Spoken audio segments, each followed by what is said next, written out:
Divine greetings, Masters. Very good evening, good morning, and good afternoon. This is Madhusuni, welcoming you all to Light and Soul Meditation English Group Masters. Thank you so much for being here and sharing your wonderful space, time, and energy, which is so precious with all of us with Light and Soul Meditation Group and Love Light Starshine YouTube channel. So, thank you so much, everyone, for joining on this journey. Let us begin by giving a gratitude and respects and regards to the Masters and pray to them. So, requesting everyone to join their hands, masters, and open your videos. Also, let us now pray and give our gratitude.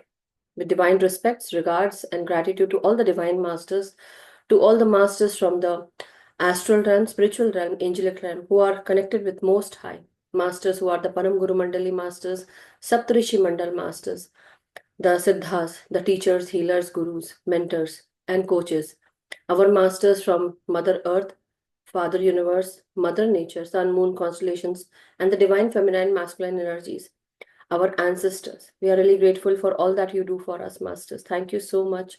Thank you and gratitude. We also give our our respects and regards to our great grandmaster, Pitama Brahmrishi Patriji, Mahavatar Babaji, and the Saptarishi Mandal Masters. Thank you so much for being there, for giving us that wisdom and knowledge and the consciousness that you connect with us. Thank you so much, Masters.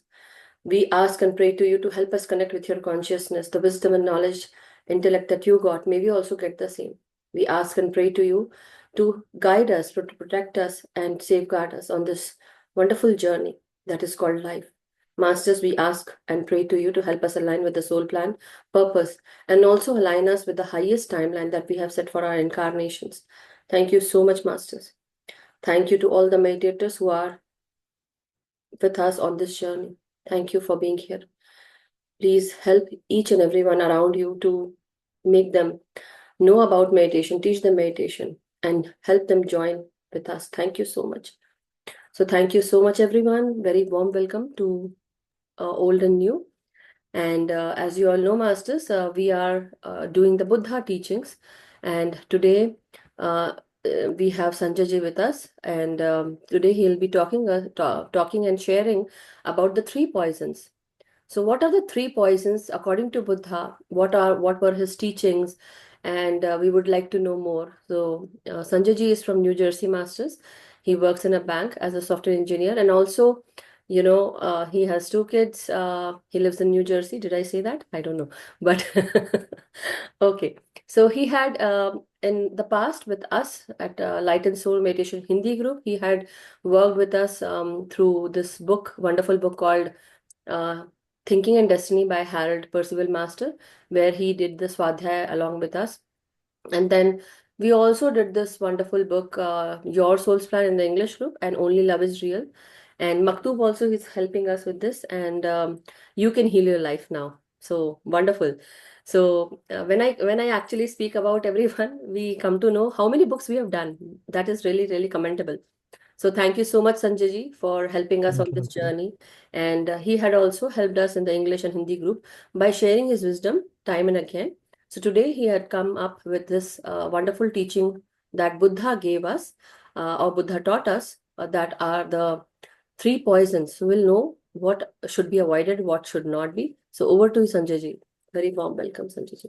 Thank you, Madhuji, for introduction, and thank you all masters for coming here and having your time, space, and energy sharing with us. So, yeah, thank you, Madhuji, to start this Buddha chapter, and this is really wonderful. We are learning a lot through this, and Buddha has been teaching for, since 25,000 years, and still teachings are like relevant to each and every one of us and practical in our life. It's not, I would say, teaching, it's Vigyan, I would say science, what he taught. It's a true science. It's not like just some scripture or some kind of like verbal knowledge he gave. He gave the science how to live the life. Yeah. So today I'm going to go over three poisons, how which Buddha has explained, and how they affect our life, how they are keeping us in this Bhau Chakra, basically the Jivan and Maran, basically birth and death cycle. So I will share my screen just to bring up the circle of life. You would have heard about it, I'm sure, but I'll just go over that one more time. Let me know when you see my screen. Hope my screen is visible now. Yeah, it Okay. is visible. So basically, he has Buddha.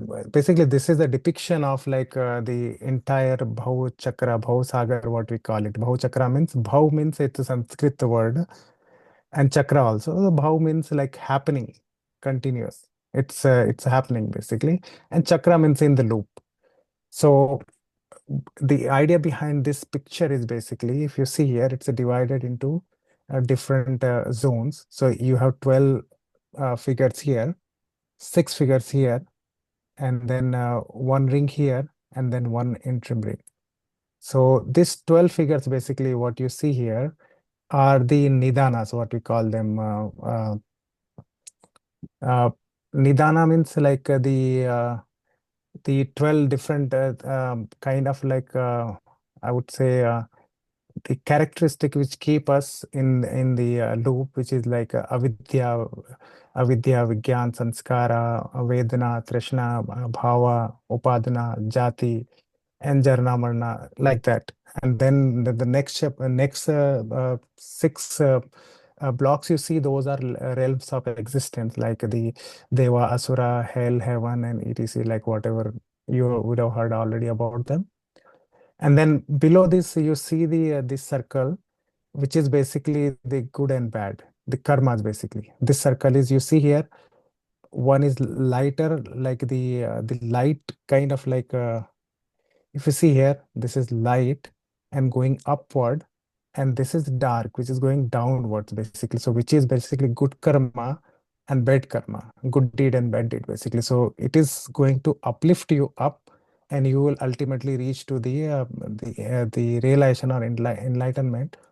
And the bad karma going to bring you down, and then you are going to go to like what you call it, hell or purgatory. And then today's topic is basically these three. The middle part which we are going to discuss today is this. You see three figures here, which is one snake, a rooster, and a pig. So these three things is mainly what Buddha has depicted, that cause of all the sufferings what we are facing in our lifetime. Everything, whatever we are going through this in our lifetime, is because of these things only. And what these things are, what Buddha has explained about them is the pig. You see the pig, which is ignorance, the sign of ignorance. Snake is aversion or hatred, we can say, and the rooster or the bird is basically the greed or attachment. And they, each one of them are eating each other's tail. So what does it mean is they are connected. You are in a loop. Anything happens in life goes in this circle basically. Either you are, anything you think about it, you goes in circle basically. So if you like something, then there is a period, or there is a limit to that like, and which is, we can say, there's a greed or attachment, whatever you call it, in that way. And then you get to hatred when it becomes too much. It can be anything. We'll go over few examples, but it can be anything. It becomes like a misery, a problem, or a hatred, or a kind of aversion from that thing when it becomes too much. And then when you go deeper inside and try to understand what is happening in life, why I'm upset when I'm trying to get this thing, it is with me now. And now I'm not happy with it. I'm still chasing something. So that leads to the enlightenment. And why it is happening? Because of the ignorance. So what are you ignoring? You are in ignorance of your own self, basically. You're not realizing who you are, why you're looking outside to get that thing happening within you. You are looking for a happiness from others, from outer things, though it is sitting inside you. It's a internal, it's within. So take an example of, like, let's say you like a pizza. You like to eat pizza, and this is one of your favorite food. It can be anything. You can just connect with the example here. It can be anything which you like. And you had a desire suddenly that I wanted to eat pizza today, and you go with your friend. So what is happening here is you are catching up with this rooster, which is a greed or attachment or a desire.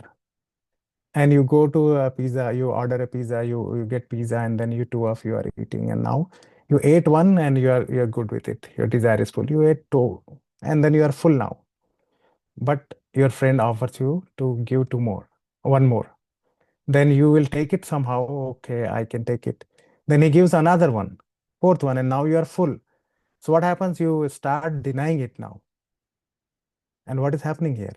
That was your desire. You wanted to have that. And suddenly you started denying it, like you don't want it anymore.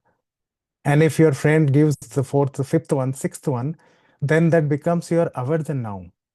You become angry on him, or you feel that it's a misery, it's no more pleasure. You started one pizza slice with your pleasure, with your desire. Now it's basically it's too much. You cannot handle it anymore. You're full, and you don't want to eat. So you may get angry on your friend if serving you more. So that's the thing, how it changes basically. So the things are outer, which are neutral basically, but the experience is happening within us.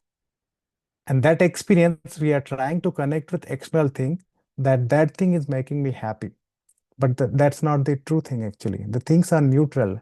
The reaction, how it happens within you is what causing you misery and what you say like enlightenment or the true happiness, the ananda.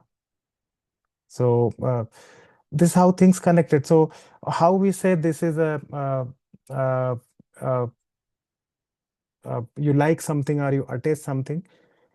This plain definition could be like the things, person, or the places, or the action you want to do, which makes you happy through external senses.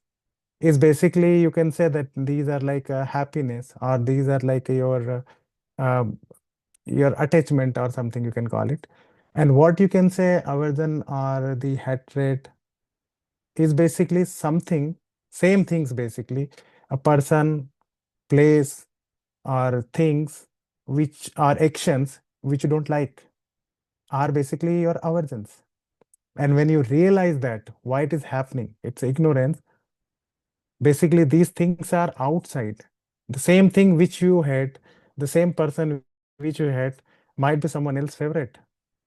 You might not like to eat fish, but few people, like few of the people who like to eat it, it's a delicacy for them, and you don't even stand smell of that fish even.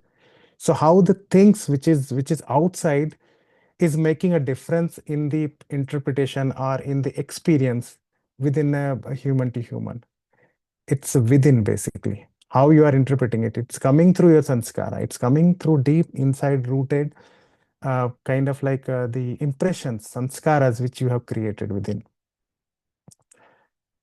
So one example which I would bring here on the attachment or on the moho, basically what we call moho is attachment from Buddha's life example is there was a, a lady, and she had a son, and she was like too attached to him.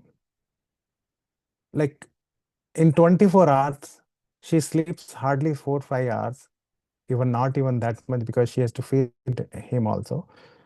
And she's full time keeping him just attached to her. She doesn't want to go away from her. She doesn't want to take eye out of him. And suddenly one day a snake came and bite him and he died.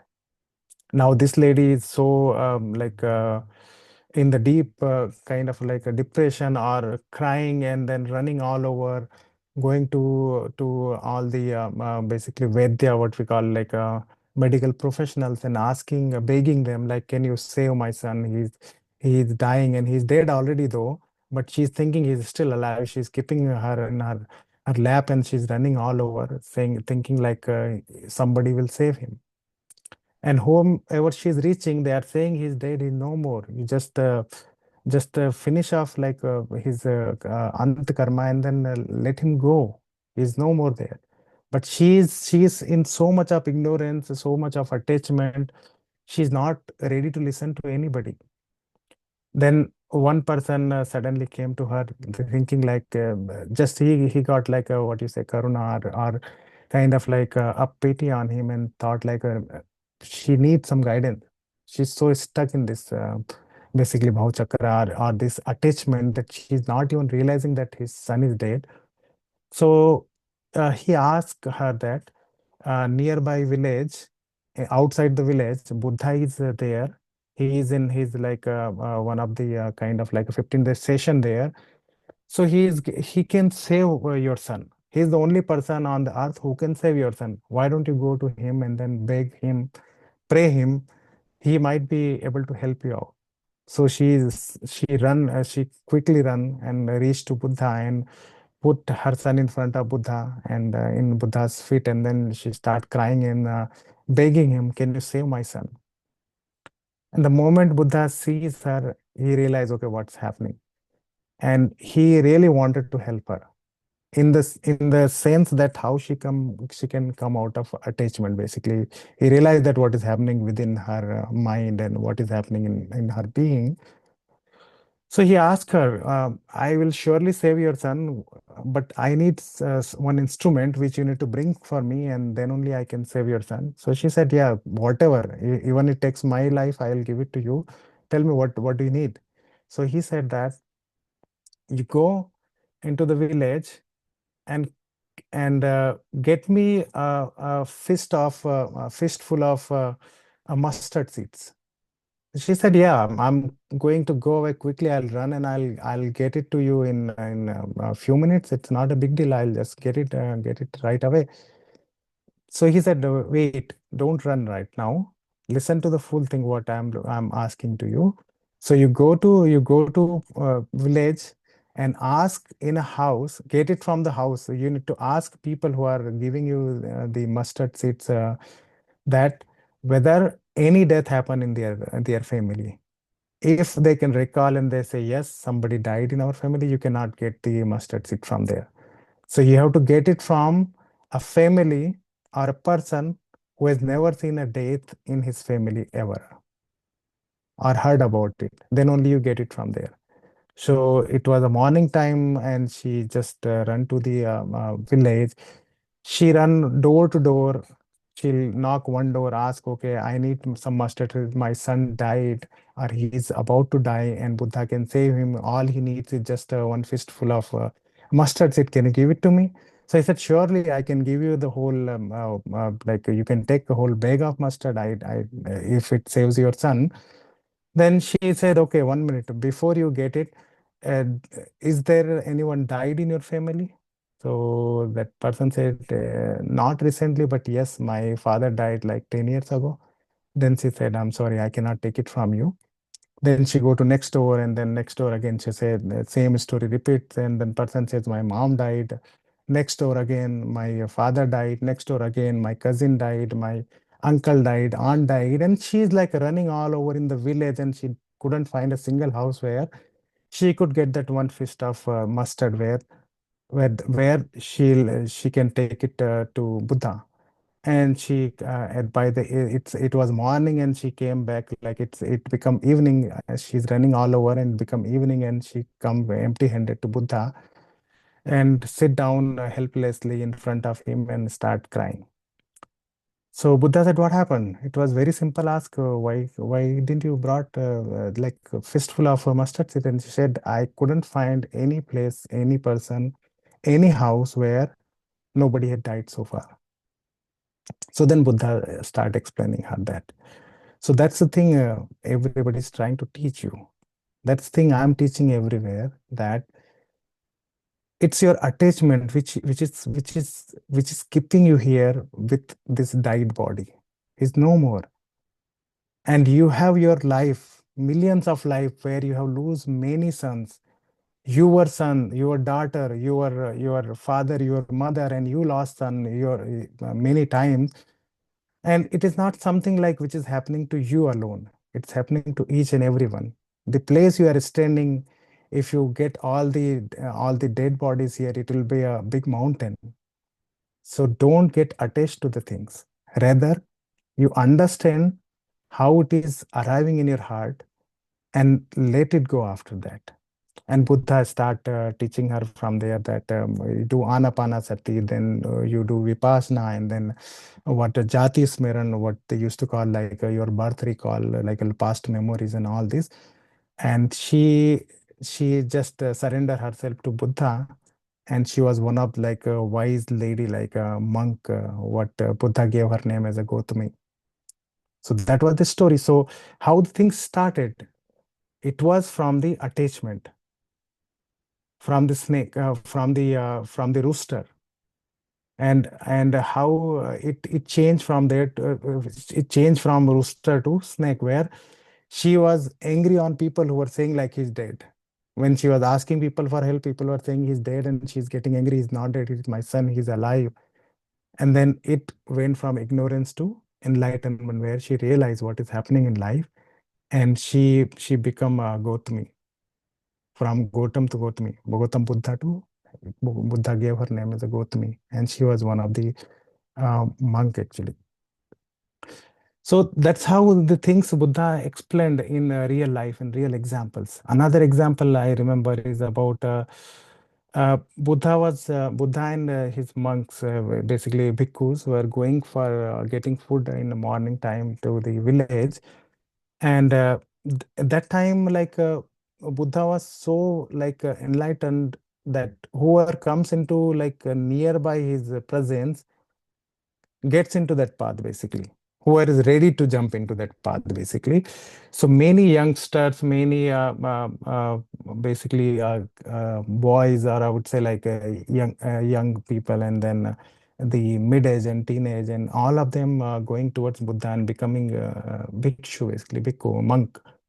And few of the people who are still stuck to the materialistic desires were not happy with Buddha's deed, basically. They were not happy that their family members, their sons and their husbands, and whoever is like their earning sources are going away, and they are becoming monk, and they are no more interested in their daily drama of life along with the family. So when he went to the village, then people gathered him, and one of the person came front and then started scolding Buddha that you are such a useless person, that you are just spoiling the whole village. You are going all over and then making people to follow you, and you just wanted to take over everybody, and you are just putting them into this. A monk dress which is useless, you are not doing any hard work and all this. And he started scolding like so much, he was abusing Buddha so much, and Buddha was just smiling and kind of in his blessing mudra. And then that person, after he's done, then he's saying like, what happened to you? You are not even saying anything, and you are still smiling. What a shame, or like what a useless or shame on your face. Why are you not answering anything? Doesn't it matter to you like what I'm saying, how much scolding I'm giving, how much cursing I'm giving to you? Then Buddha, see, this is if you consider that, you understand this example here is, if it is a normal person, if he hears this thing, then he'll get angry. But Buddha has full control on him, so he's not there. So Buddha told him that what happens when you have a guest in your home, and he brings a gift to you, and if you don't accept it, so then the person said it goes with the guest actually, who got me the gift. If I'm not taking, he'll take it away. So Buddha said, that's what I did. I'm not taking any of this what you gave me. Then that moment itself, that person dropped to his knees and then understand that, okay, what is it's happening inside. If the same thing would have happened to him, he would have like ready to kill another person, whatever he told to Buddha. But Buddha was like completely calm, composed, and still in Karuna Mudra, what you say, like in the loving on gratitude mode, basically, to still help him and come and take him out of his basically ignorance. So that's how like a Buddha has also taught in his own basically way in many times to how people get come out of their own ignorance and all this. Same thing Buddha taught about another story where he was teaching about good karma and bad karma, how things can matter. So he was in a village where nearby village, and the village the king's father died, and he wanted to have some basically karma, what you say, like after they did 13 days, he wanted to done some karma with the Buddha, that can you do this kriya for my father, so that he can go to heaven. So Buddha said there is nothing you can do about it. Whatever he has done in his life will take him where he will go. So he still insists, no, I want you to do some blessing, some kind of like ritual, so that he will get into the best place in heaven. So Buddha said, that's fine. Then let's do one thing. Like, can you get me some ghee, the butter, basically melted butter, ghee, and get me two different pots, basically handi, what you call like the mud pot, clay pot. So he gets it, and Buddha put one pot full with ghee, and other pot he put like all the stone, and asked him to put both of them into the river. So one of them start both of them goes down and sink, but the butter, basically the ghee, start coming out and start basically floating on the surface. But the other one, the one which is full with stones, sinked and sitting into the bottom. So now Buddha started explaining him. So you see here what is happening in this particular case. I'm trying to do a ritual, but one pot is going down, other pot is also down, but whatever inside the pot is coming out. So stones are not coming on the surface, but ghee is coming on the surface. So this is how your deeds will make you to go up or go down. If you have done a good deed, then you will be like this ghee, this melted butter, where you will be on surface, you will go to higher realms.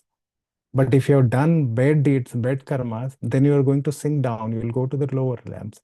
And then he realized it, how this wonderfully things will work. So in short, what Buddha is trying to teach in these three poisons, basically, you anything happens outside is happening deep inside within you. And the moment you realize it, why I'm angry, why I'm attached to this thing, why I have aversion about other thing.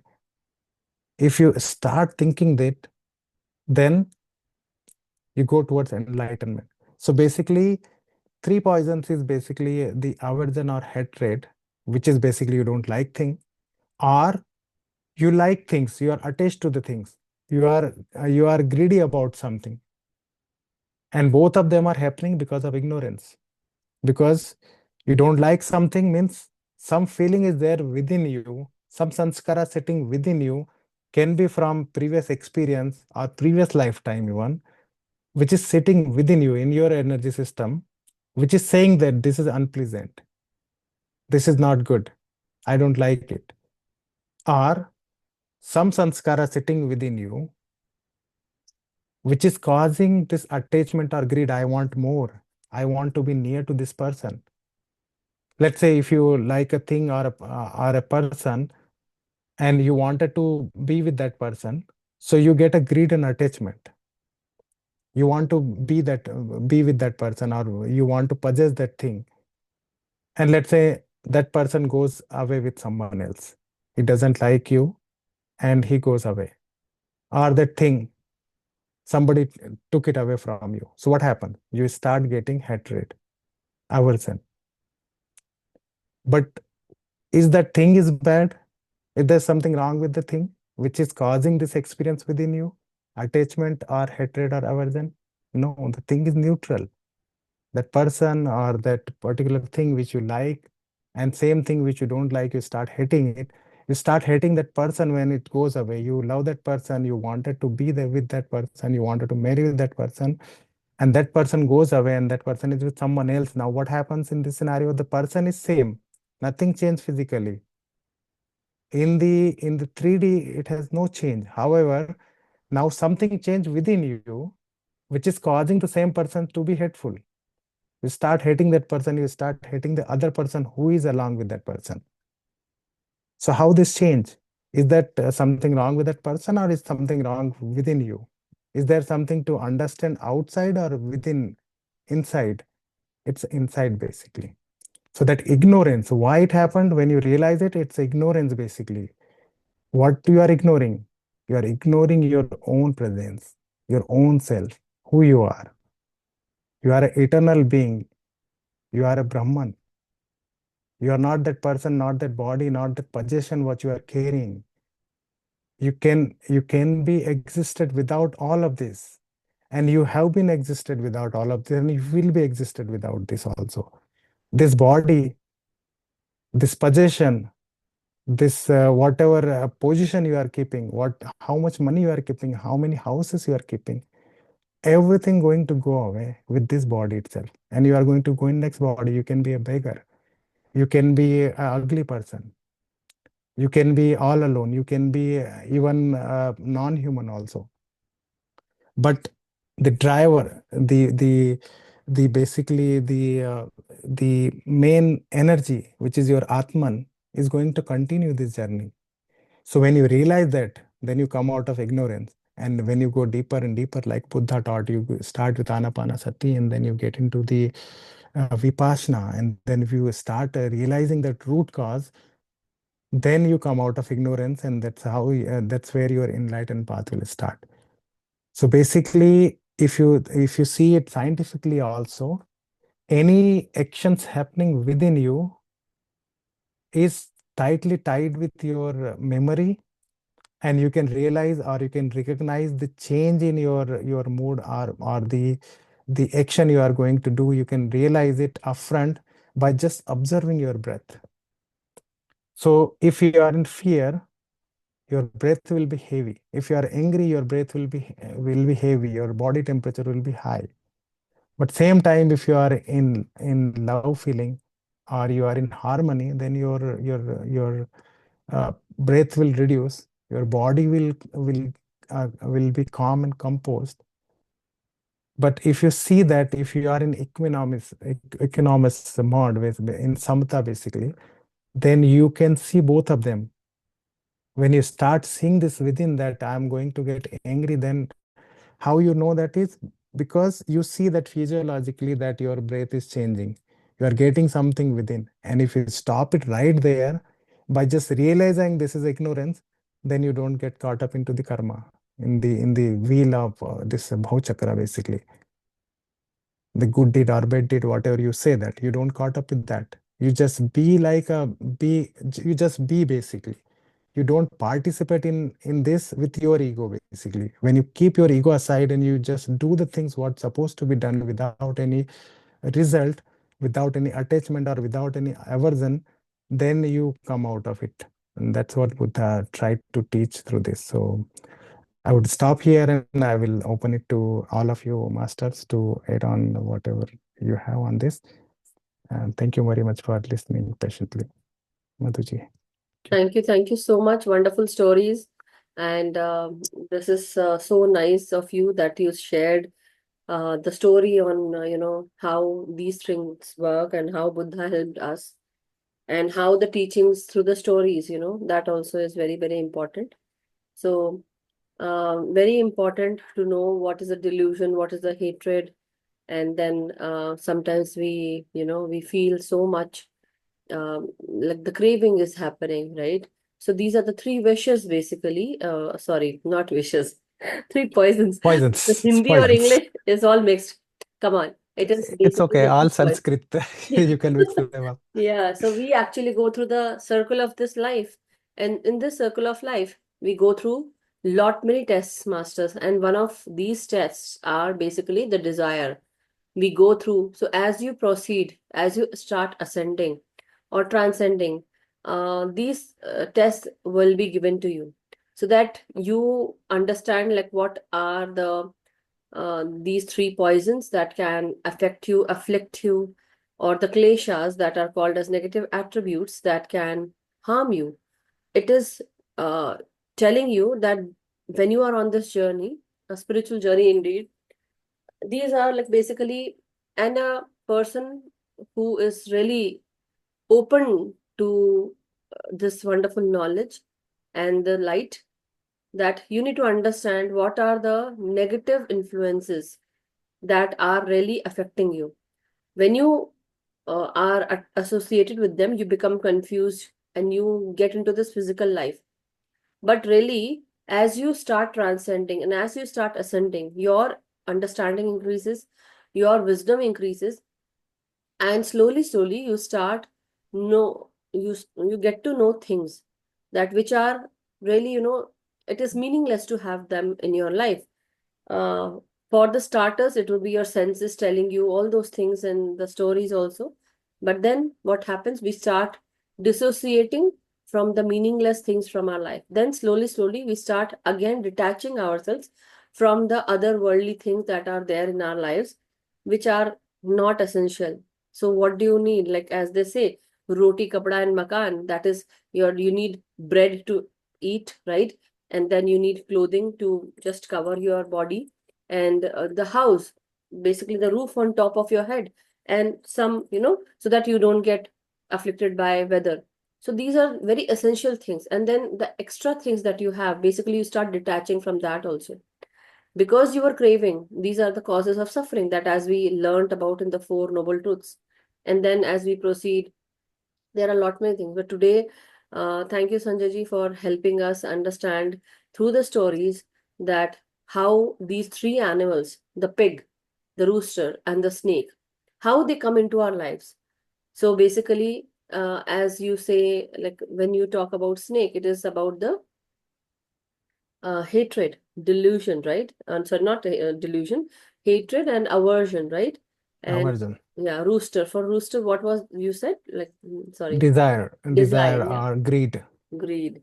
And then for the pig, no, I think it would ignorance. be for the pig, right? Ignorance. Pig is ignorance. Pig is ignorance. Okay. So that's what I feel, masters, because sometimes, that's what I feel. I've seen, if you have seen pig, anyone, if you have seen pig, they hog on to food, whatever they can get. So it's kind of greed, that's what I feel.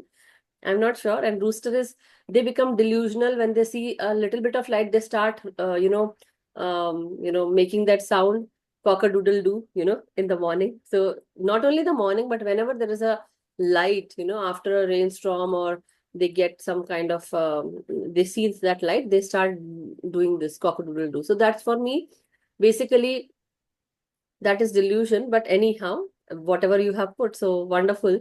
But the point is, we should know what are the desire, what are the cravings, aversion, or delusion, confusion. So and the through the stories, it was really wonderful to hear the stories. It's really, it binds us to this wonderful session. So thank you so much, Sanjay ji. Thank Let's you. take Nirja ji. So masters, do raise your hand if you have any questions. Yes, Nirja ji. Hello, everybody. Namaste. And beautiful stories. Very nice. I just had my one thought, and this is again with our limited brain, right? After learning everything too, it becomes my child, my house, my thing. And the way the society is right now, also, it is, we pay taxes, we go do. So to put that into perspective and to lead a life is also our soul plan, how you do it without getting into the three poisons, right? How Yeah. do you do it but still pay? So that was a general thought. It's much more, I think every generation, sometimes I used to always think, was it wrong for Buddha to have left his wife and child? When I was growing up, I used to always think, like, if you don't understand, like, doesn't he have responsibilities towards his child? And if you remember the Valmiki story too, when Valmiki was trying to hunt, the wise man tells him, go and ask, you're hunting for your family, you're saying, and you're killing for your family, will your family share also your karma? Yeah. And the wife will say no, the children will say no, we'll take what you give, but we won't share your karma. Yeah. So then that's when he gets enlightenment. But in today's age, it is so hard to put. But one thought I always feel, right, when how we say that all, and this is a slightly different kind of comment. For me, I always feel when we get angry or something, the way we use that telling you're stupid as a donkey, or you're eating like a pig, I feel bad because one side we're saying that all animals, everything has a life, and then one side we're saying don't do, and then why do we use animals? I mean, they're good that they tell a story, but sometimes I always feel like, okay, why the Ask poor me. donkey is asking me to, they Ask made them me. make him. Yeah, I think we should be very, very sorry for our own selves. And sorry, Sanjay, I really wanted to speak on this. So I'm taking, the point is No, no, welcome. here, whenever this is a very personal thing, uh, it happens now also, but I try to control myself. The point is whenever we feel that there is someone else doing something stupid, we say gadhe ko bhi pata hoga. Yeah. We say that even a donkey knows what to do, and now you're doing that stupid work, right? Or whatever. So I don't do that, but sometimes I do say to my children, I used to, still sometimes I just have to control Yeah. that, We're all even guilty of animals it. know how to do it. They are so smart than you. That's what I Yeah. put, But Yeah. then I said, why do you even use these words like animals can do that, They Yeah. have a life, they have a conscience, and they are really smart, no doubt about it. But then, as you have put, that as we go through our life, so not only you, me, Sanjay, or anybody else who is on this spiritual journey, what is happening with us? Um, First, let me start with Buddha. Buddha is when he left the his palace and everything, life, family, child. The point was, if he hadn't done that, we wouldn't be sitting here and teaching or sharing the wisdom that he gathered. First, because it was meant to happen in his life. It was his whole plan. Yeah. Can be a king, and so you are a scientist, you are doing some research, I'm doing something else. We wouldn't be here if we wouldn't have gone through a lot of trauma, challenges.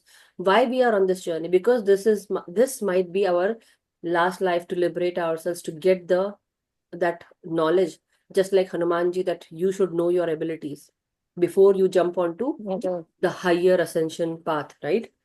So this Yeah. is why. And when we talk about, so summing it up very quickly, the point is, now when we are actually going through this life, we have been given a lot of challenges. Why? Because there is something we have been so much associated with, we have so much attached ourselves with so many things, that it was really essential for that light to, or the consciousness to come to us and to let us know that, see where you are so much attached to things, people, place, situation, events. And this was our journey, because we must have planned whenever we are on this journey and we need to detach ourselves. So you come into my life in this kind of pain, trauma, and then I will have to deal with it so that I will be enlightened. And that Yeah. is what your plan was, that was my plan. So recently, like the one thing you said, when you talk about your family people, we compare ourselves with animals. The point is, sometimes, and when you go through a lot of difficulty, challenge, or the same trauma, pain, the recycle of things, then this was the first time that I went through something, and then I, during this Buddha teachings. So why it is meant to happen during this time? Because I was maybe attached to one of my bad habits, or something with which I know, but I was not able to cure. So this time I felt a lot of anger coming to me. I was like, so in that heat of moment, you start saying, Yeah. feel bad about it, and then what do? After a while, you just think and you see yourself doing what? Was that essential? Was it necessary? What is going wrong? Just keep quiet. Just quiet down. That's all. And that is what I did. And it felt so much peaceful.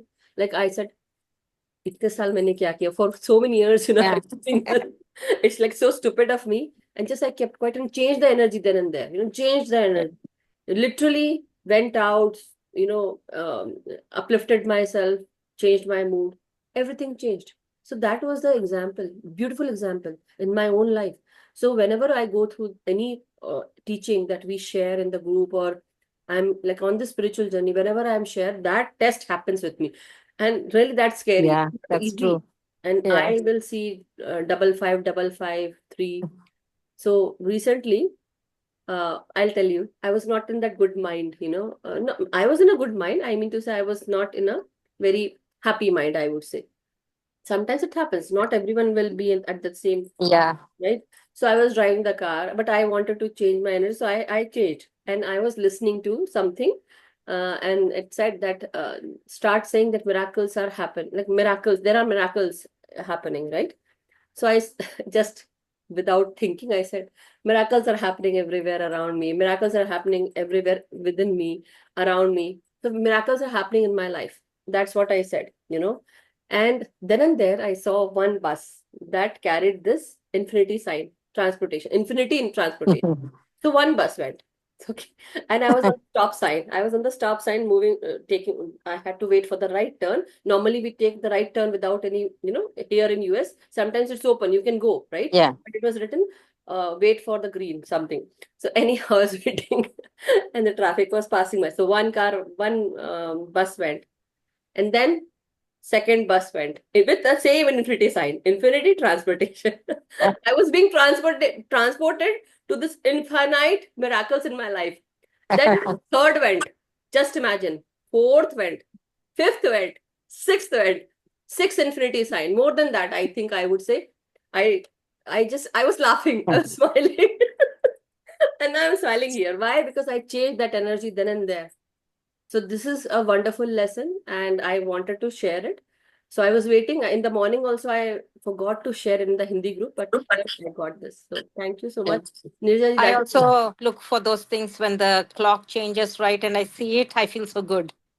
yeah. So, but don't wait for the things to happen. Don't wait for it. Yeah. Just change it. Like miracles are happening with my life, or miracles are there in my life. Yeah. Miracles are there in my life. Miracles are happening in my life. We should start saying, and we should change the energy. Go out from there, that area, and go out in nature. That will actually help you. Sanjay ji, your beautiful words, please. No, wonderful. I'm just listening and grasping it. So beautiful. Yeah. Practical examples. Yeah, practical, and that more, and see, that's the scary part. Basically, I would not say scary, but that happens with my life. It's like, okay, you said this, tathastu. Yes, Universe yes, will give yes, me that example then and there, and it yes, is yes, yes. because maybe you are in When this. you are ready, you will receive it. Yeah, If you're then and not there. ready, you ignore it all the way. Then again, it comes to ignorance. Yeah. So anyhow, beautiful, a Okay, beautiful, beautiful moment in the life, and really, once you okay. change, everything changes. So Yeah. Thank you so much. thank you, Beautiful, Sanjay. both Thank of you, you. Nirja ji. Because of you, I was able to share. Otherwise, I don't think I would be sharing. So thank you. Everything is like a cyclic. That's what. See, again, Yeah. I was receiving, so I was open and I just had to share. But you Yeah. were also receiving. Yeah. Yeah. Wonderful. Wonderful. Thank you, Sanjay ji. Thank you. Okay, thank you, Nirja ji. Anyone else, Master, wanted to share? Else we can get into Anybody else meditation wishes to and share continue. anything, masters? Otherwise, we can go into meditation. Sorry. Yeah, unmute Manish. Yeah. Yeah. So Okay. let us meditate, masters, for 40 minutes. We can do Yeah, that, right, Sanjay ji? sure. Yes, Yeah. Madhuji. I'll share music then. Sure. Masters, let's take up your positions. And share the copyright free. Yes, yes, I have Yeah. copyright free only. Okay, Masters, so please take your positions. Sit comfortably, hand into hand, and hold your legs. Sit on sofa bed or on the ground. Try to keep your back straight as much as you can. And let me know when if it is too loud.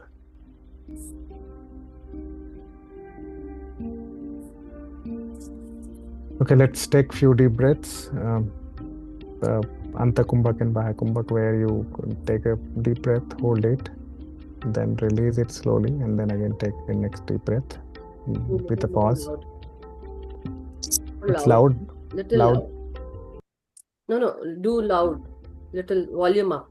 Okay. Okay, masters. So let's take a deep breath as much as you can. Hold it as long as you can.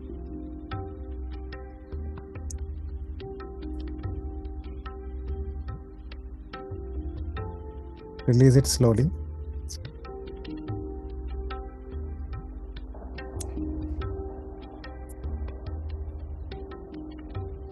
Again. Take another deep breath, slow and easy.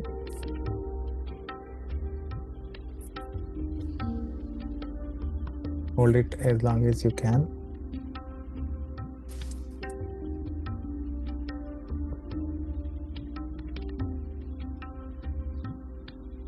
Release it slowly. Then hold it before next breath.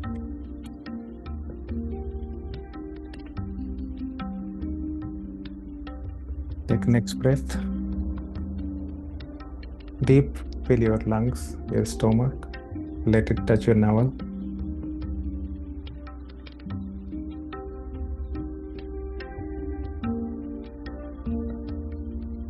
Hold it as long as you can.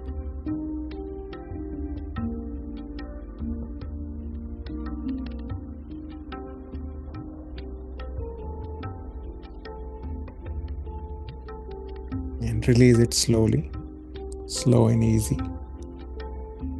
Let it come out fully as much as you can. And now get back to your normal breathing, master.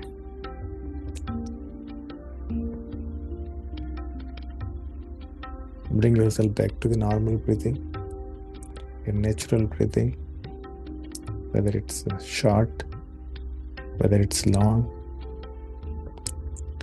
Don't try to change it.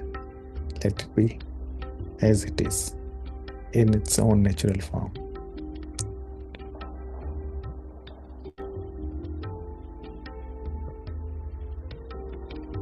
Just observe your breath, incoming and outgoing. Feel where your breath touches. Where it touches your nostril outer skin, or you feel that inside your nostrils. Feel the temperature of breath.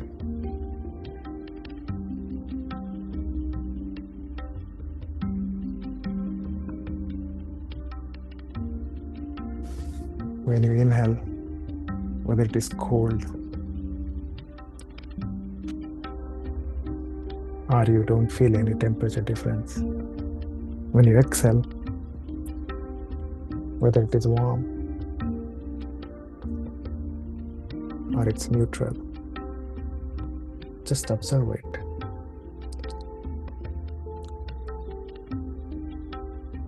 Any thought you get, just acknowledge it and get back to your breathing observer.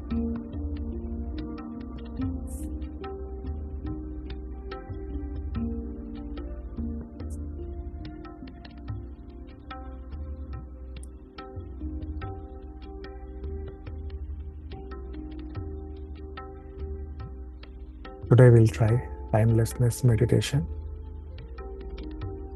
where we'll try to go to the backward time in past.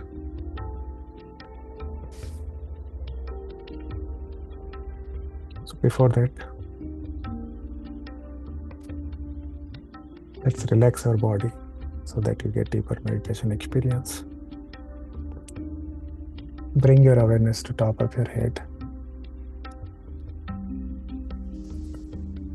And any discomfortness, any tightness, any stiffness you have there, release it, let go. Relax, relax, relax. With the next breath, bring your awareness to your forehead, your eyebrows, and your eyes.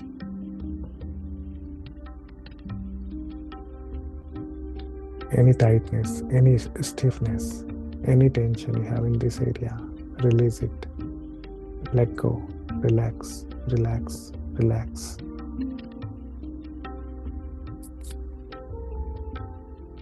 With the next breath,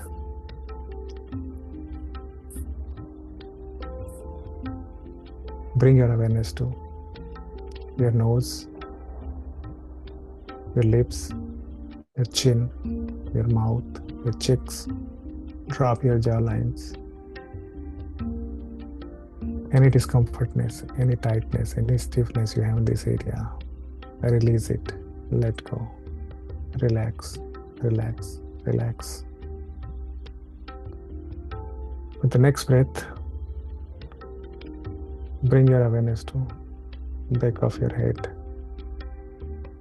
on your neck, and in your throat. Release any tension, any discomfortness you have here, any stiffness. Relax, let go. Relax, relax, relax. With the next breath, bring your awareness to both of your shoulders, your elbow, your wrist, your hand, all your fingers. Drop your shoulders and release any tension you have on your elbow or your hand or your wrist. Relax, let go. With the next breath, bring your awareness to your chest, your lungs, your heart, your stomach. Release any tension, any stiffness you have in this area, in this region, these organs. Release it, relax, let go, relax, relax, relax. With the next breath, bring your awareness to your spine, from your neck till your tailbone. Sit comfortably. Don't stretch it too much or don't lose it too much. Just keep a little support if you need and try to keep it straight. Feel the flow of energy up and down in your sky, in your spine, connecting through your sky chakra. Feel the flow of energy up and down. Release any tension. Relax, relax, relax. With the next breath, bring your awareness to both of your thighs, your knees, your calf muscles, your feet, and all your toes, all 10 fingers. Release any tension you have here. Relax, let go. Now scan through your body head to toe, and any place, any body part you still feel there is a tightness, any discomfortness. Just send your awareness through breath to that region and just set an intent to relax. Let go the tension, let go the worry, let go the tightness in that part. Clear your mind also, drop your ego, drop your identity. Don't engage yourself with any thought. You must be flooding with thoughts now, in past, in future. You don't want to stay in present. Your chitta is either scrambling through your past or it's making up something for future. So at this moment, try to be in present. Don't engage, associate yourself with these thoughts. Just acknowledge them and get back to your breathing. Now just observe your breath and slowly bring your awareness to your heart center. And feel each and every breath coming through your heart now. Each and every heartbeat is synchronizing with your breathing in and out.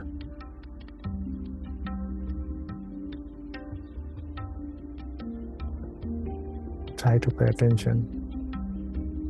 Bring your full awareness into your heart center. Feel the rise. Feel the rising up your heart, your chest.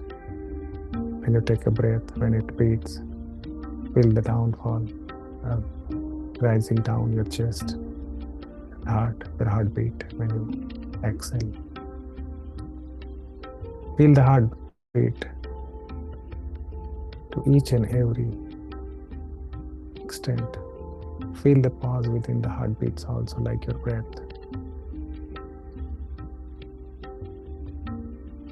Try to connect to deeper and deeper in your heart center. Try to listen to your heartbeat now with each inhale and exhale. Let it connect through your brain. Make a heart-brain coherence.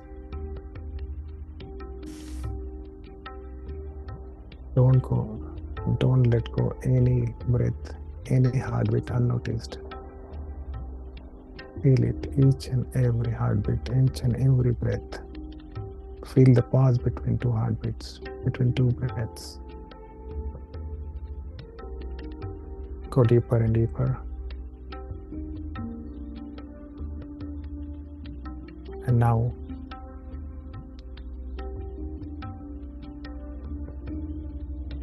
go back to the 4 hours before, at your lunchtime. Can you recall what happened, what you ate in your lunch?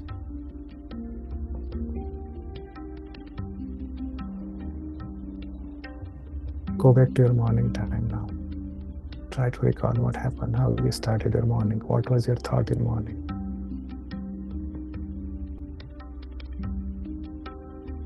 Let it flow through automatically. Just set an intent to bring yourself in that time, in that timeline. Just jump to the timeline. Now, go back to the last night. Before sleep, what you did, what happened. Let it come in front of your eyes, in your mind's eyes. Don't pressurize, don't force yourself to bring that. Let it flow. Just listen to my words and let it flow. Don't put any effort on this. It will come automatically. You're jumping through the timeline.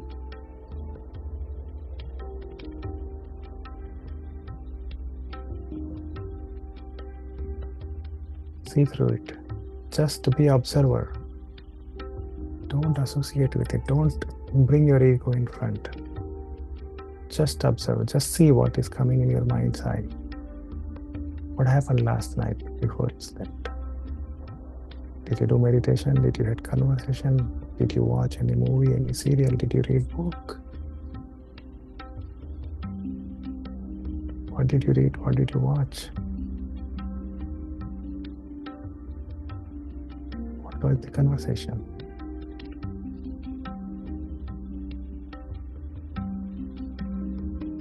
Now go back to weekend. What did you do on Sunday? How was your day? Was there something special? What was your lunch at the noon? Just let it flow through. Don't put a stress to reach there. It will come in front of you. It will come through your eyes, in mind's eyes.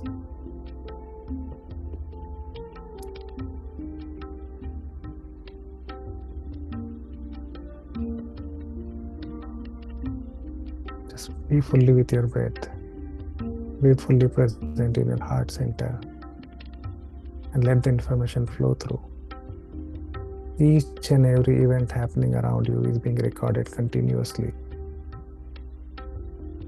in your brain, in each and every cells of your being. It's being recorded. You just have to set an intent and you will be shifted to the timeline to relive it, to observe it.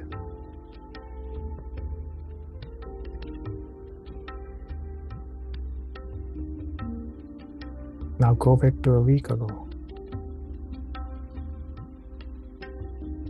a weekend before this weekend. What was happening that time? Was there any significant event happening in your life that time? Were you with someone special?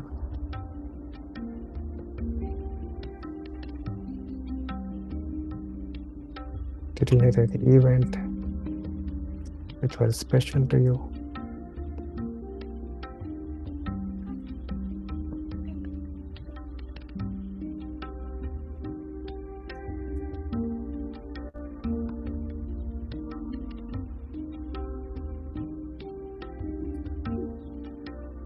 Now,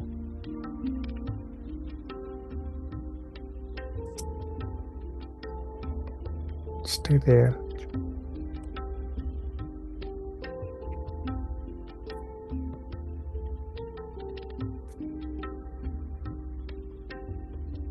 Try to recall it.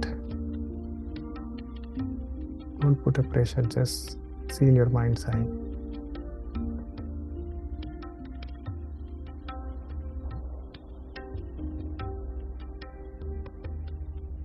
Now go back to a significant event from the last month.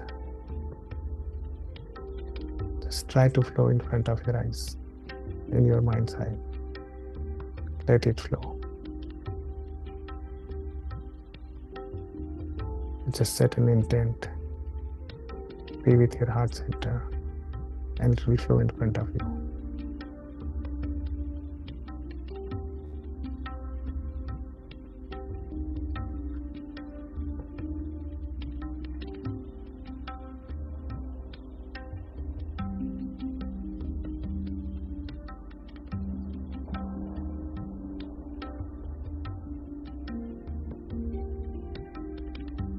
Now go back to a year in past. Go to any significant event and see, relive it in your mind's eye. What was it? Why it was significant to you? Be there, just to be an observer. You're not in the event, you're outside. You're just observing it, you're seeing it.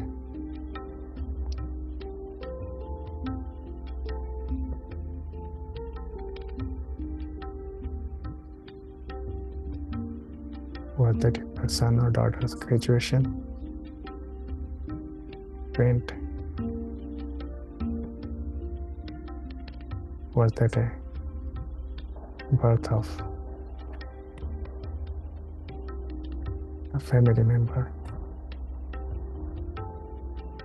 in your near family or far away? Or it was a marriage, engagement, which you attended and you were very happy that day.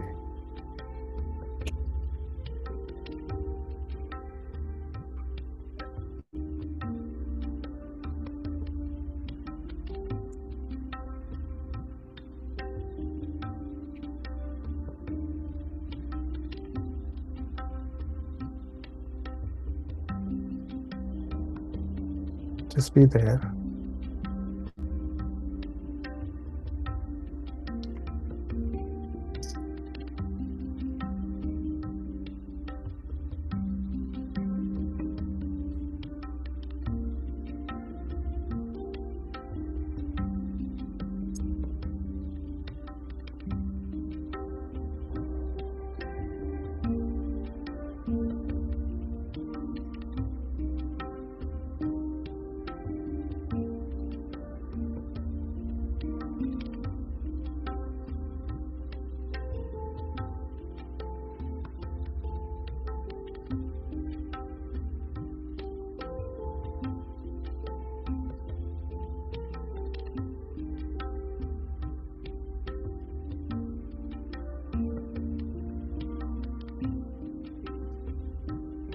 Now, take yourself to 5 years from now in the past and see what was the significant event you can recall at that point of time.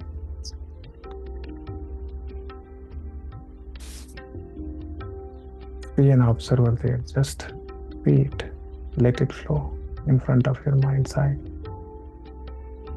Just see the sceneries. Don't associate yourself. Don't attach yourself with it. Just see it. Just observe it.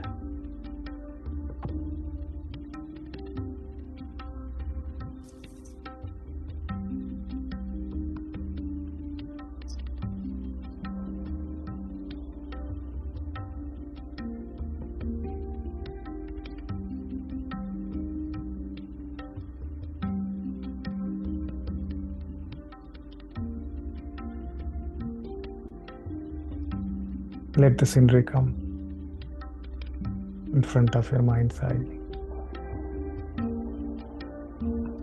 You're watching them. Those memories, those events. As an external observer, you are not in there. You are watching it from outside, like a bird eye view. You're just seeing it, what is happening there. You are not with your ego there. Don't associate yourself with it. Just be an observer.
You will be able to engage your senses also there. But just don't attach your ego with it. You can smell things at that time, then that event. You can listen to the things, people, music.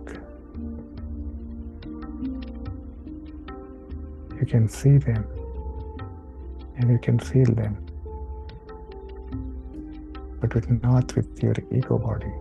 You're just being an observer, observing everything throughout these senses.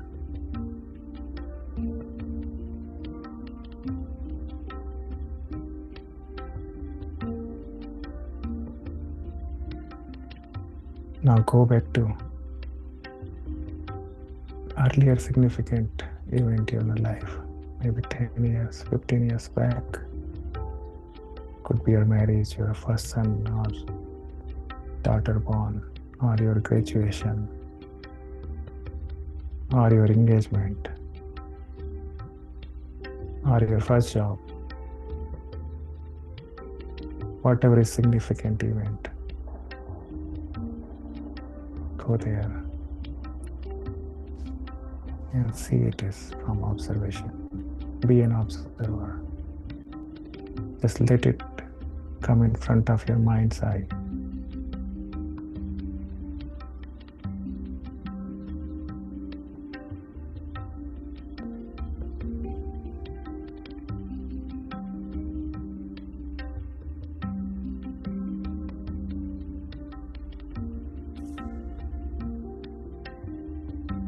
Let the scene unfold.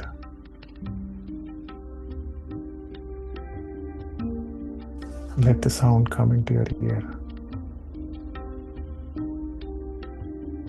Let the smell feel into your sensory perception through your nose.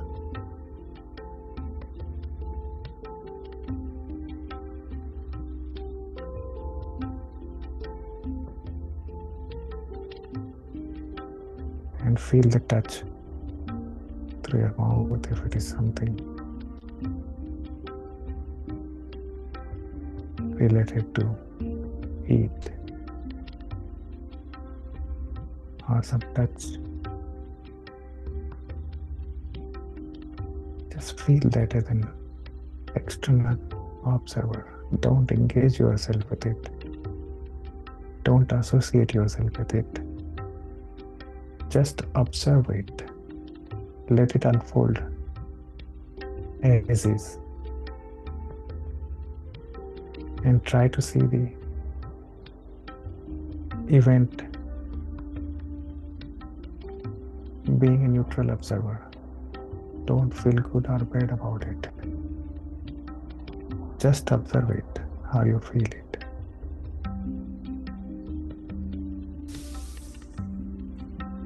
Be an observer.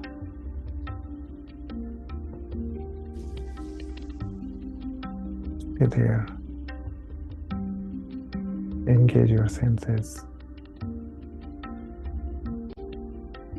But don't associate yourself with it.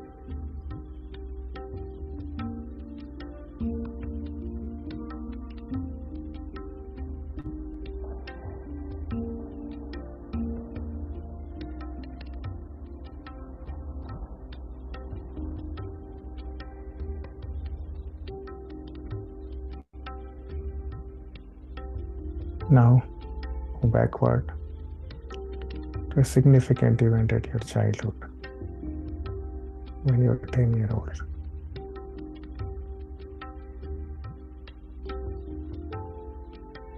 Let it flow in front of your mind's eye. See the scenery, see the event, see the movie picture as is. Don't engage yourself with the event happening as good or bad. Just see the scenery. It is something significant to you. Just to be an observer. And while you are seeing it, there will be some teaching out of it, some learning out of it. See it as an observer.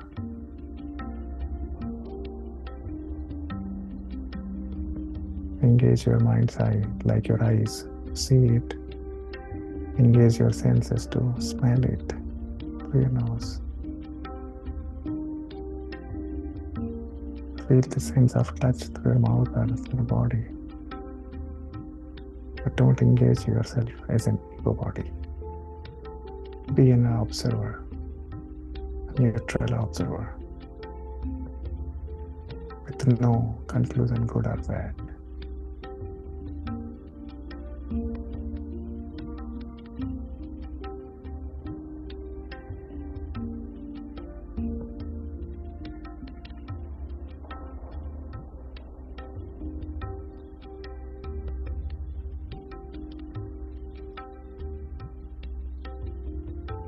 Now try to go back to very early childhood when you were like 6 months and see yourself, how you feel it. How was the outer world in front of you?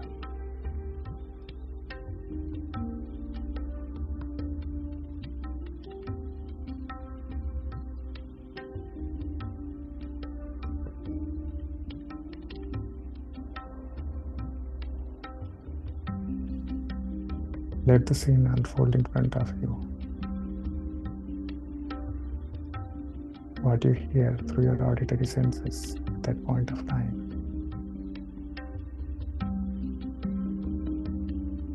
What you see through your eyes.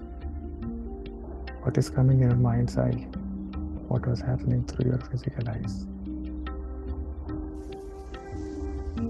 Feel the smell. Feel the taste. Feel the touch sense.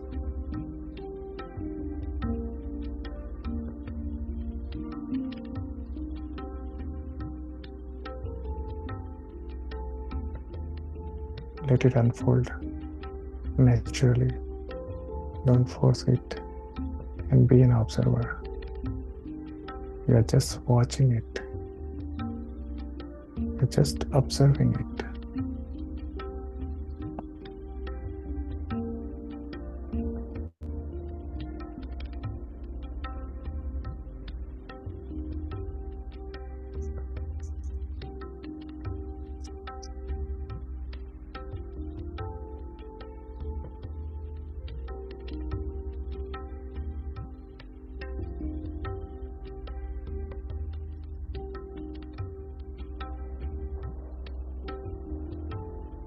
Now, go back further when you are in your mother's womb. And now see how the world around you. Can you listen outside what people are talking around you? Can you feel sense of your mother's touch? Can you sense the energy around you?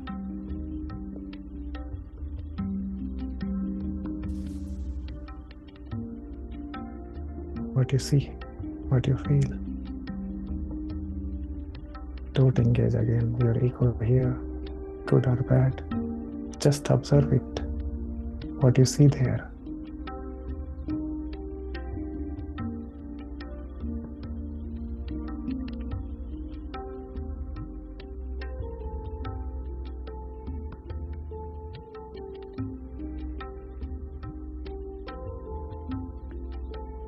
Are you getting sleep there? Are you comfortable there?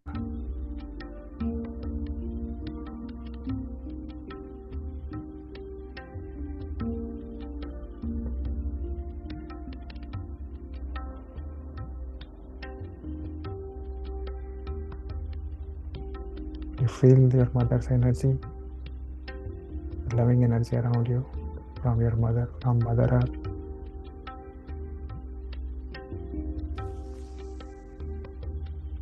Unconditional love around you.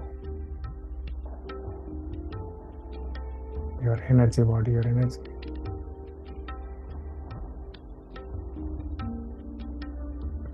Do you feel it?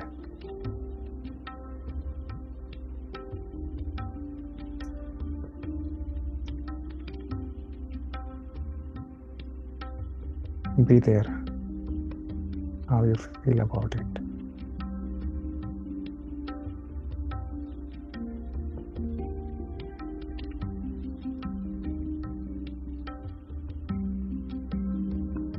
And now, slowly come out of it. Slowly.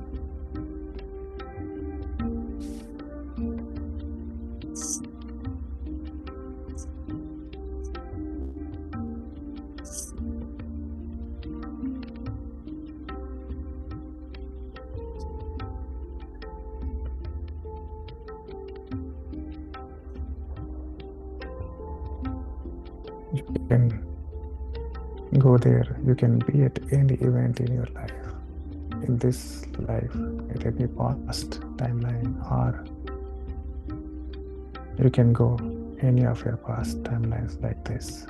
You just do this while you are in calm, composed, meditative state. Just set an intent and you'll be there.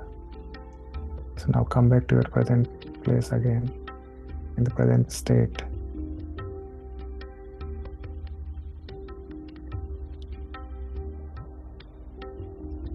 Feel your body again.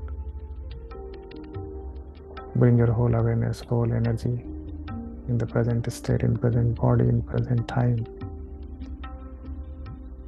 You're back here. You're in this body now, in this timeline.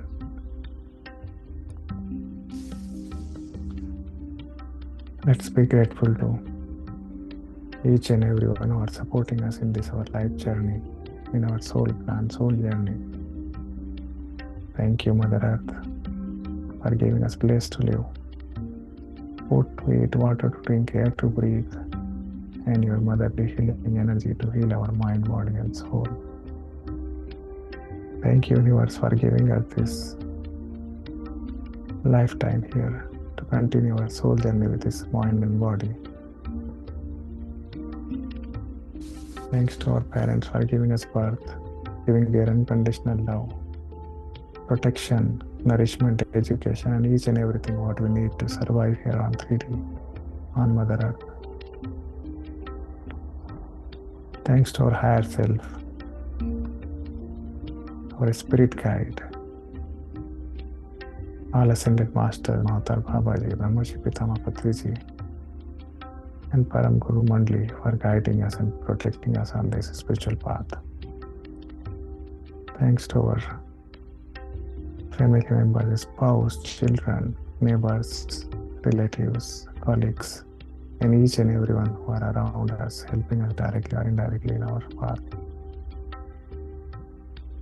our spiritual journey.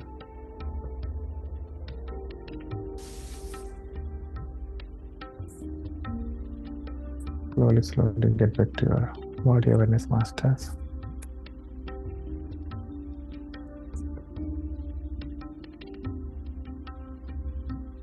Feel your body.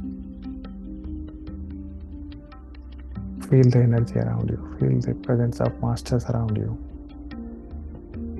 Take a deep breath and slowly absorb this energy. Let it flow through each and every cell within your body.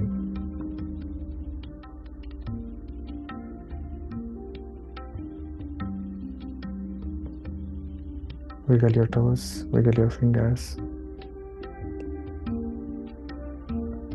Bring your both hands together, put them on your eyes. 5, 4, 3, 2, 1, 0.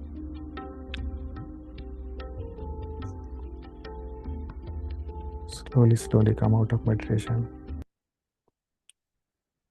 Slowly open your eyes with a smile on your face. Take your own time to come out of meditation, masters. And thank you very much for being here, sharing your time, space, and energy. Thank you, masters. So please open your eyes and slowly. Thank you so much, Sanjay. Wonderful meditation. Sorry, I could not attend, but you were there, so I was able to take care of whatever needed to be. What the point is, thank you so much. I was listening. Thank you, It was Madhu. a peaceful meditation. I was listening. Thank you. So thank you. Thank you, Madhuji. Uh, Any masters, anybody wanted to share anything? Or we can summarize the session otherwise. yeah, if anyone wishes to share their experiences, masters, please do raise your hand. And we are on the 4th day of Buddha teaching today. We did already know about the 3 wishes. I mean, the 3 poisons. Pushpaji has something to share. Yeah. Pushpaji,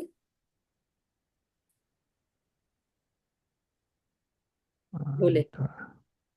Namaskar. One second. Unmute करें, please.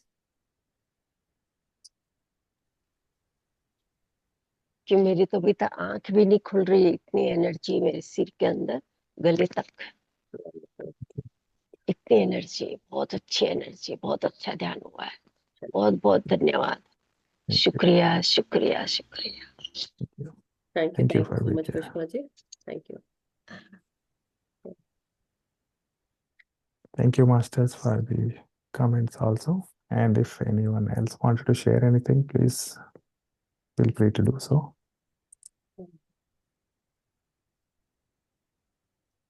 Pushpaji has written and Neena ji. नहीं हो गया मेरा. We have Pushpa. मेरी आवाज आई.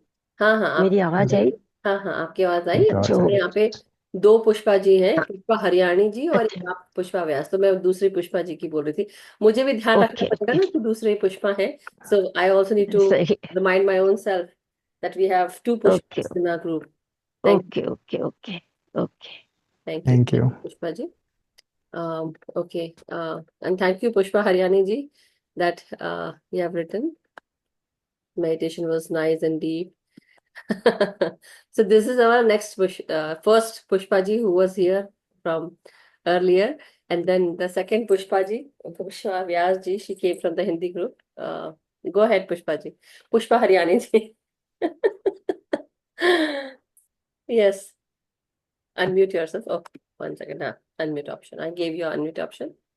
Yeah. Everything was wonderful. It is just you just don't want to come out of this whole day. I can just listen. It Yeah. was very beautiful, full of wisdoms and knowledge, and I mean, you. peaceful. Thank you. Thank you. Buddha's teaching. Yeah. Yeah, It these was very 9 days, like for this whole week, we will be going through Buddha teachings. In the nice. Hindi group also, we were going through the 9 day of teaching. So tomorrow is the last day. Basically, for India people, it is today only, but for us, US people, it will be tomorrow. So last day for the Hindi Buddha teachings, basically, Hindi session. But thank you, Pushpa ji. Thank you so much. Sorry, you said something. I muted you already. But Thank you for time, energy, and your wisdom to Thank both you of for you. thank Yes. you. And it was wonderful wisdom by Sanjay ji today with the full of story, Yeah. So good, nice, right? Right. Yeah. Thank you, Pushpa ji. Yes, Sheelam ji. Go ahead, please. Atmavandan to all. Atma. Actually, it was really a beautiful session with Sanjay's stories. Actually, Buddha's life teachings are all with stories, which is more appealing to the mind, I suppose, because right. instead of just trying to give an instruction which will not be accepted, but story brings more depth into your heart and realizes what exactly is being conveyed. So every part of his teaching has got such lovely stories. And I'm Thank, so grateful to Sanjayji for bringing such lovely episodes and you giving some thank real you. episodes of your life, which makes it more, convincing how we look at life, with the positivity. And thank Absolutely.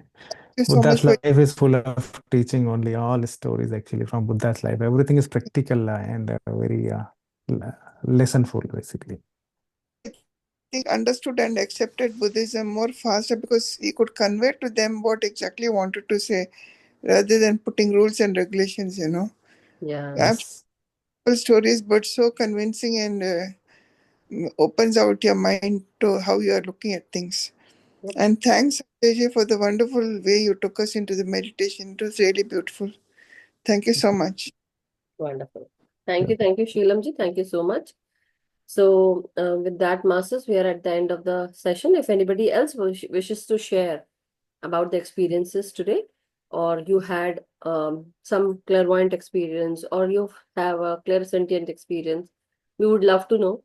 Do share as much as you can. That way, you are actually opening more people to this wonderful ascension and energy, right?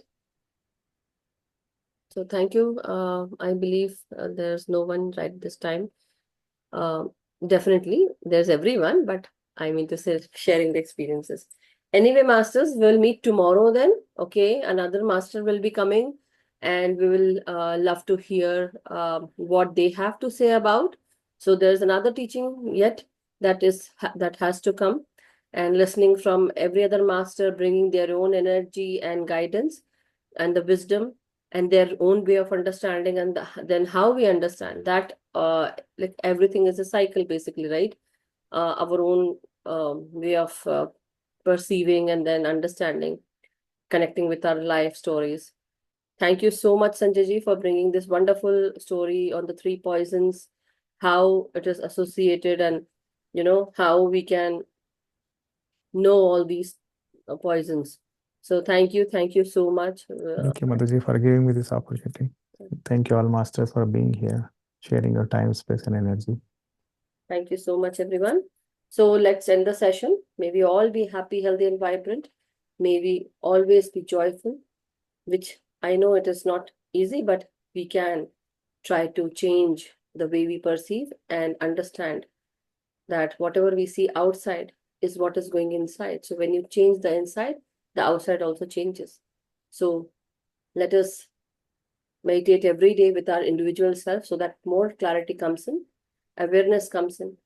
Let us meditate with the group, with our individual self. Also, meditate together to raise the group energies. Teach meditation to everyone, awaken everyone, and do your much needed inner work every day, masters. So, have a good night, stay blessed, and stay happy. And have a wonderful day if you're from India. Thank you so much, Masters. Thank you. Thank you, Masters. Good night. Thank you, Sanjay. Right.